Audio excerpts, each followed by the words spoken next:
Hello students, कैसे हैं आप लोग। आई होप आप लोगों की पढ़ाई बहुत अच्छी चल रही होगी। देखिए, आज हम लोग पढ़ने वाले हैं आर्टिकल नंबर 28। आर्टिकल नंबर जो 28 है वो भारतीय संविधान का एक बहुत महत्वपूर्ण आर्टिकल है। इसमें भारत से संबंधित जो धार्मिक शिक्षा है, ठीक है, भारत में जो धार्मिक शिक्षा है और धार्मिक उपासना, उससे यह संबंधित है, खास करके शैक्षणिक संस्थानों यानी कि एजुकेशनल इंस्टीट्यूशन में। इसे 4 खंडों में यानी 4 क्लॉजेस के, ठीक है, उसमें विभाजित किया गया है।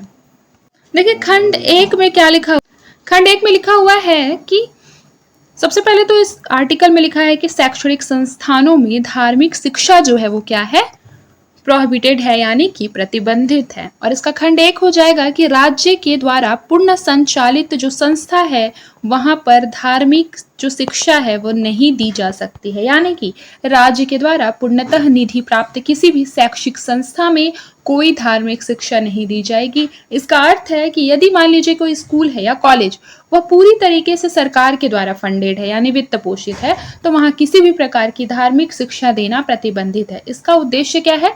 इसका उद्देश्य यह है कि राज्य जो है वो धार्मिक रूप से तटस्थ बना रहे, ठीक है। फिर उसके पश्चात देखिए दूसरा क्या है, जो दूसरा वाला है खंड, उसमें यह बोला गया है कि राज्य के द्वारा मान्यता प्राप्त या राज्य से सहायता प्राप्त किसी भी शैक्षिक संस्था में जो कि किसी भी धार्मिक न्यास के द्वारा स्थापित नहीं की गई हो, किसी व्यक्ति को धार्मिक उपदेश हो या फिर पूजा में भाग लेने के लिए विवश नहीं किया जाएगा। याद रखिएगा इस चीज को। जैसे मान लीजिए कि अगर कोई स्कूल है, ठीक है, कोई स्कूल सरकार से कुछ मान्यता या सहायता प्राप्त करता है लेकिन वह किसी धार्मिक संस्था के द्वारा नहीं चलाया जाता। जैसे मान लीजिए वहां कोई भी छात्र मजबूरी में धार्मिक उपदेश या पूजा करने को बाध्य नहीं हो सकता। फिर खंड 3 में यह बोला गया है कि ऐसे किसी भी शैक्षिक संस्था में जो कि किसी धार्मिक न्यास के द्वारा स्थापित किया जाता है, वहां पे धार्मिक शिक्षा या पूजा में भाग लेना स्वैच्छिक होगा। जैसे फॉर एग्जाम्पल के लिए मान लीजिए कोई स्कूल है या फिर कोई कॉलेज है, वह किसी धार्मिक ट्रस्ट के द्वारा स्थापित किया गया है, तो वह राज्य से सहायता प्राप्त कर सकता है। जैसे देखिए कि यहाँ पर धार्मिक शिक्षा बेसिकली यहाँ पर दी जा सकती है। क्यों दी जा सकती है? क्योंकि किसी धार्मिक ट्रस्ट के द्वारा वह स्कूल या कॉलेज स्थापना किया गया है। जैसे आप लोगों ने देखा होगा जो मदरसा होता है, मदरसा में जो है देखिएगा उर्दू में कुछ शिक्षा दी जाती है, ठीक है, कुरान पढ़ाया जाता है और बेसिकली इस्लाम धर्म की शिक्षा दी जाती है। क्यों? क्योंकि मदरसे का जो निर्माण है वह किसी धार्मिक ट्रस्ट के द्वारा स्थापित हुआ है, ठीक है। अब ये थ्योरी पोर्शन में क्या लिखा हुआ है, आइए एक बार पढ़ लेते हैं। लिखा है कि किसी भी प्रकार की धार्मिक शिक्षा नहीं दी जाएगी। अकादमिक उद्देश्यों के लिए धर्म का अध्यापन। दूसरा क्या है? आध्यात्मिक उद्देश्यों के लिए धर्म का अध्यापन। इसमें यह बोला गया है कि ट्रस्ट के द्वारा स्थापित शैक्षणिक संस्था में धार्मिक शिक्षा जो है वो दी जा सकती है। तो ये वाला तो मैंने आपको भी बताया, ये क्लॉज 3 में है, ठीक है। फिर उसके पश्चात है कि राज्य के द्वारा मान्यता प्राप्त जो बेसिकली क्या होंगे, कुछ संस्थान ऐसे होंगे जहाँ की धार्मिक शिक्षा दी जा सकती है, छात्रों की सहमति से एवं अभिभावकों की सहमति भी लेनी पड़ेगी। देखिए, निष्कर्ष में क्या है कि भारतीय संविधान के अनेक प्रावधानों में पंथ निरपेक्ष राज्य के प्रभावी विशेषताएं विद्यमान है, क्योंकि राज्य धर्म को प्रोत्साहित करने के लिए करारोपण नहीं कर सकता है और न ही धार्मिक शिक्षा देगा, परंतु लौकिक और सामाजिक कल्याण के लिए राज्य धार्मिक गतिविधियों में हस्तक्षेप कर सकता है। इसीलिए धर्म और राज्य का जो अलगाव है उसका प्रावधान कहीं न कहीं एक तरफा है। देखिए, अब हम लोग आर्टिकल नंबर 29 और 30 पढ़ेंगे, ठीक है, 29 और 30। आप लोगों को पता होगा कि जो आर्टिकल नंबर 29 और 30 है, यह कहीं ना कहीं भारतीय संविधान में अल्पसंख्यक समुदायों के हितों को, उनके अधिकारों को सम्मिलित करता है। भारतीय संविधान का जो आर्टिकल 9 है, याद रखिएगा, वह संस्कृति और शिक्षा से संबंधी अधिकार देता है। यह भारत के नागरिकों, खासकर अल्पसंख्यक समुदायों को अपनी संस्कृति, लिपि और भाषा को जो है वो संरक्षित करने का अधिकार देता है। जैसे मान लीजिए अनुच्छेद 29 का जो उद्देश्य है वह क्या हो जाएगा बताइए? उसका जो उद्देश्य है वह यह सुनिश्चित करना है कि भारत की विविध भाषाओं, लिपियों और संस्कृतियों को राज्य के किसी भी भेदभाव को, जैसे कि मान लीजिए कि राज्य में किसी भी भेदभाव के बिना क्या करें, उसको संरक्षित किया जा सके, ठीक है, उसको संरक्षण प्रदान किया जा सके। याद रखिएगा इसमें भी 2 खंड हैं यानी 2 क्लॉजेज हैं। जैसे देखिए फर्स्ट वाला जो है यानी कि 29(1), ठीक है, इसमें क्या बोला गया? इसमें बोला गया है कि भारत के राज्य क्षेत्र में रहने वाले जो नागरिक हैं उनके किसी भी वर्ग को, जिसकी की भाषा अलग हो सकती है, लिपि या संस्कृति अलग हो सकती है, उसके कहीं ना कहीं अधिकारों को अक्षुण्ण रखने का अधिकार होगा। ठीक है, यानी इसका बेसिकली अगर बोला जाए कि भारत के किसी भी हिस्से में कोई भी रह रहा है, ठीक है, कोई भी ऐसा समुदाय जिसकी अपनी अलग भाषा है, लिपि है या संस्कृति है, तो उसे क्या करने का, संरक्षित करने का, बढ़ावा देने का कहीं ना कहीं उसे संवैधानिक अधिकार प्राप्त है। संविधान के द्वारा प्रदत्त अधिकार है ना, इसीलिए वह क्या हो जाएगा, संवैधानिक अधिकार हो जाएगा। यह केवल अल्पसंख्यकों के लिए ही नहीं बल्कि किसी भी विशिष्ट संस्कृति समुदाय के लिए है।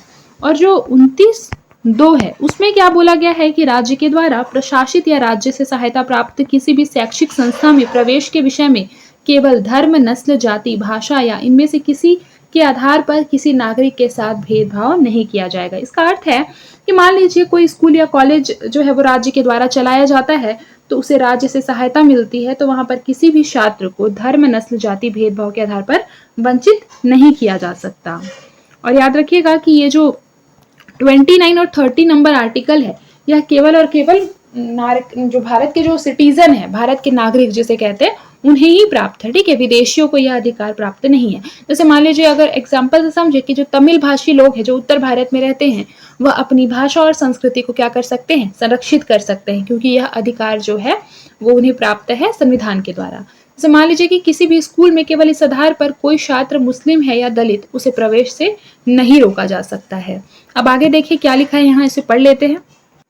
जैसे देखिए अल्पसंख्यक अधिकारों का महत्व, तो लोकतंत्र में सामान्यतः बहुमत का क्या होता है, शासन होता है। उसके बाद देखिए आता अल्पसंख्यकों के हितों के संरक्षण का जो विशेष प्रयास इसमें किया जाता है।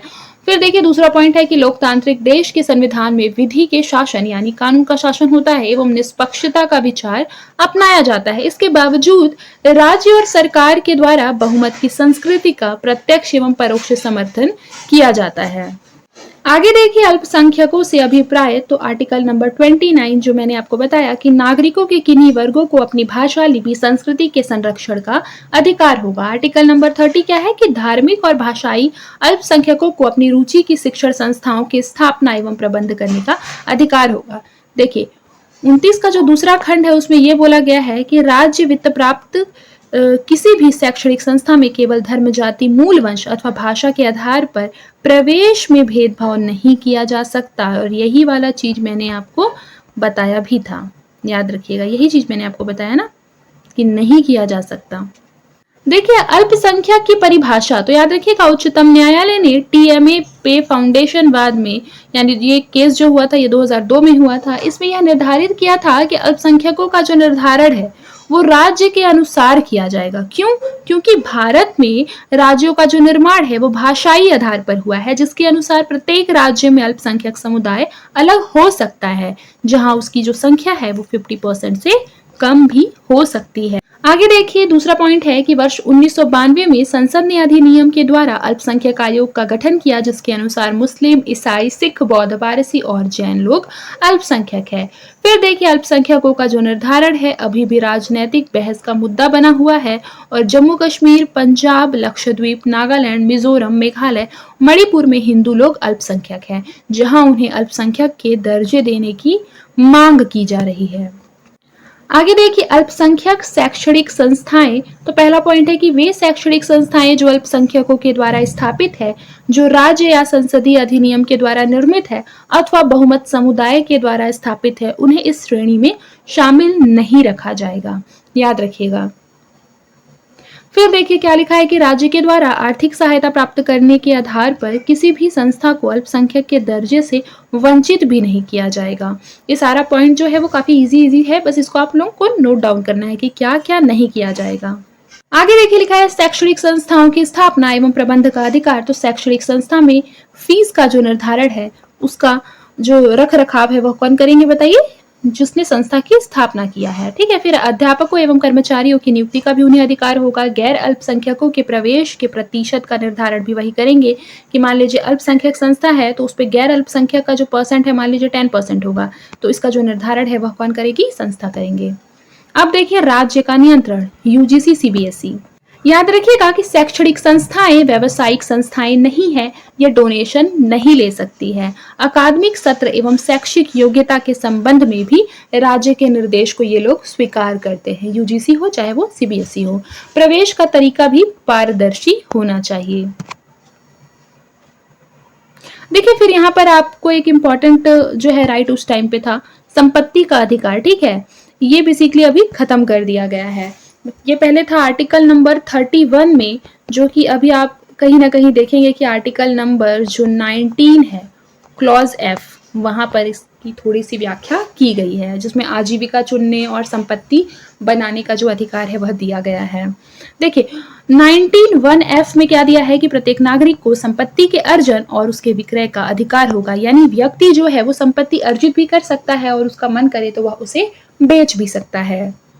अनुच्छेद 31(1) में क्या था कि व्यक्ति को विधि के द्वारा स्थापित प्रक्रिया से ही संपत्ति के अधिकार से वंचित किया जाएगा। और 31(2) क्या है कि राज्य के द्वारा सार्वजनिक उद्देश्यों संपत्ति का अधिग्रहण किया जा सकता है, परंतु इसके लिए व्यक्ति को मुआवजा देना होगा। पर जब इसको हटाया गया था तो यहाँ पर कहीं ना कहीं कुछ विवाद उत्पन्न हो गया था निदेशक तत्व के वजह से, ठीक है। विवाद का जो मूल कारण था वह निदेशक तत्व था। क्यों निदेशक तत्व? क्योंकि देखिए जो निदेशक तत्व है वो शासन के मूलभूत सिद्धांत है, जिसका विधि के द्वारा यानी कानून के द्वारा क्रियान्वयन किया जाएगा, और क्रियान्वयन कौन करेगा? राज्य करेगा, क्योंकि यह राज्य का कर्तव्य है। लेकिन संविधान का जो आर्टिकल नंबर 39 है, ठीक है, उसके भाग बी में ये चीज बोला गया है कि संपत्ति का स्वामित्व इस प्रकार निर्धारित होगा जिससे समुदाय की भलाई हो, ऐसा डीपीएसपी में बोला गया है, यानी निदेशक तत्व में बोला गया है। फिर उसके पश्चात 29C में ये बोला गया, सॉरी 39C में ये बोला गया है, 39 सब क्लॉज सी में, कि अर्थव्यवस्था का संचालन इस प्रकार से होगा कि जो संपत्ति का केंद्रीकरण है वह कुछ हाथों में ना हो पाए, यानी केवल कुछ लोगों के हाथ में संपत्ति ना चली जाए, इसका ध्यान जो है वो कौन रखेगी? राज्य सरकार रखेगी। अब देखिए संपत्ति के अधिकार को सीमित करने का पहला प्रयास, तो याद रखेंगे कि जो आर्टिकल नंबर 31 था उसमें संपत्ति का अधिकार था, तो इसका जो बेसिकली सब क्लॉज ए है उसमें क्या लिखा हुआ है कि किसी रियासत या जमींदारी पर नियंत्रण कर लेगा। फिर है कि किसी वाणिज्यिक या व्यावसायिक संस्थान पर राज्य का नियंत्रण होगा या उसके प्रबंध के अधिकार में परिवर्तन होगा। कंपनी के शेयर धारकों के हिस्से में परिवर्तन। फिर देखिए लिखा है 2 वाणिज्यिक संस्थानों का विलय। फिर उसके पश्चात है कि किसी भी खान के समझौते से संबंधित लीज यानी स्वामित्व में भी परिवर्तन। फिर उसके पश्चात 31B में है कि 9वीं अनुसूची जोड़ी गई थी और यह कहा गया था कि इस अनुसूची में रखे गए विधियों का इस आधार पर न्यायपालिका जांच नहीं करेगी, जिससे कि नागरिकों के मूल अधिकारों का उल्लंघन हो रहा है। देखिए आर्टिकल नंबर 13 जो क्लॉज 2 है उसमें यह चीज बोला गया था कि मूल अधिकारों को प्राप्त संवैधानिक संरक्षण, यानी कि भारतीय संविधान के एकमात्र भाग मूल अधिकार ही है जिसमें यह उल्लेखित है कि राज्य के द्वारा निर्मित विधि, मतलब राज्य यदि कोई ऐसा कानून बनाएगी कि उससे क्या होगा? मूल अधिकारों का हनन होगा, तो वह कानून क्या हो जाएगा? असंवैधानिक हो जाएगा। जैसे देखिए यहाँ पर लिखा भी है कि राज्य के द्वारा निर्मित विधि यदि मूल अधिकारों का हनन करेगी तो उसे असंवैधानिक घोषित कर दिया जाएगा। अब देखिए उच्चतम न्यायालय एवं संपत्ति का विवाद। तो शंकरी प्रसादवाद में उच्चतम न्यायालय ने पहले संविधान संशोधन को संवैधानिक कहा था और इस संशोधन के बाद संपत्ति का अधिकार अत्यधिक सीमित हो गया था, परंतु उच्चतम न्यायालय ने मुआवजे के मामले पर कठोर दृष्टिकोण अपनाना जो है वो शुरू कर दिया। परिणाम स्वरूप बेला बनर्जी वाद में यह कहा गया कि मुआवजा जो है वो उचित होना चाहिए, मनमानी नहीं, यानी कि मुआवजा भी उतना ही लेना चाहिए जो कि कहीं ना कहीं क्या हो? उचित हो। ऐसा नहीं कि मनमाने ढंग से आप किसी से 10 करोड़ का मुआवजा ले रहे हैं, ठीक है। देखिए लिखा है कि इस निर्णय के बाद चौथा संविधान संशोधन लाया गया। इसके द्वारा यह कहा गया कि मुआवजे के निर्धारण का अधिकार किसको है? राज्य को है। न्यायपालिका इसका निर्धारण नहीं करेगी, इसको याद रखिएगा, ठीक है। ऐसा किसमें बोला गया था? शंकरी प्रसादवाद जो है उसके पश्चात बोला गया था। आगे देखिए इंदिरा गांधी के द्वारा संपत्ति के अधिकार पर हमला। पहला पॉइंट है कि 25वें संविधान संशोधन के द्वारा अनुच्छेद 31 से मुआवजे शब्द को हटा दिया गया था और मुआवजे के बजाय राशि शब्द को लिखा गया था।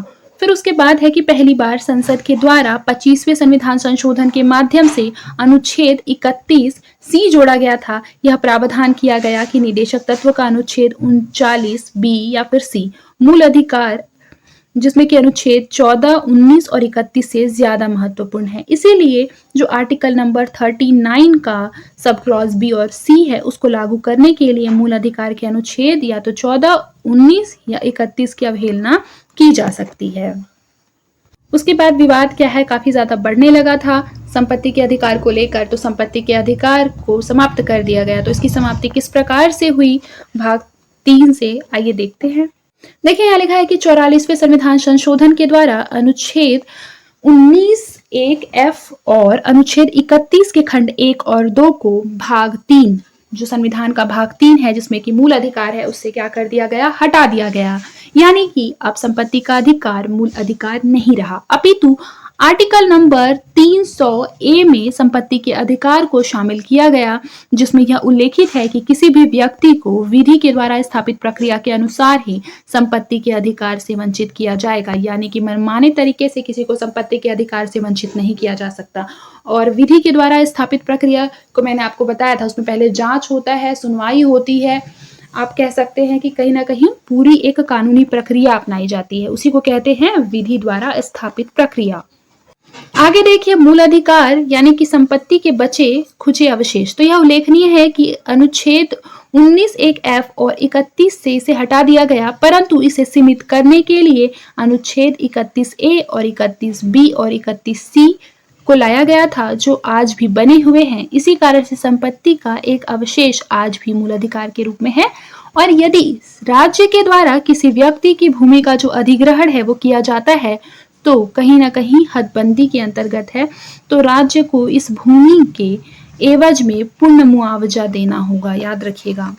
यानी मान लीजिए कोई राज्य है, वह क्या करती है, किसी भी व्यक्ति विशेष का जो है वो जमीन ग्रहण कर लेती है, उसकी जायदाद ग्रहण कर लेती है, तो राज्य को उस व्यक्ति विशेष को मुआवजा देना होगा, वो भी पूर्ण मुआवजा। देखिए आर्टिकल नंबर 32 जो है वो हम लोग कल पढ़ेंगे, क्योंकि ये काफ़ी ज़्यादा विस्तार में इसको पढ़ाना पड़ेगा। बहुत ही इंपॉर्टेंट आर्टिकल, आपको पता होना चाहिए कि डॉक्टर भीमराव अंबेडकर ने जो आर्टिकल 32 है उसको संविधान की आत्मा भी कहा है। ये सब चीज़ आप लोग जानते होंगे और काफ़ी ज़्यादा इंपॉर्टेंट है, इसीलिए हम लोग इसको अगले क्लास में पढ़ेंगे। आज के लिए बस इतना ही, मिलते हैं नेक्स्ट क्लास में। तब तक के लिए अपना ख्याल रखें और मन लगाकर पढ़ाई करते रहें।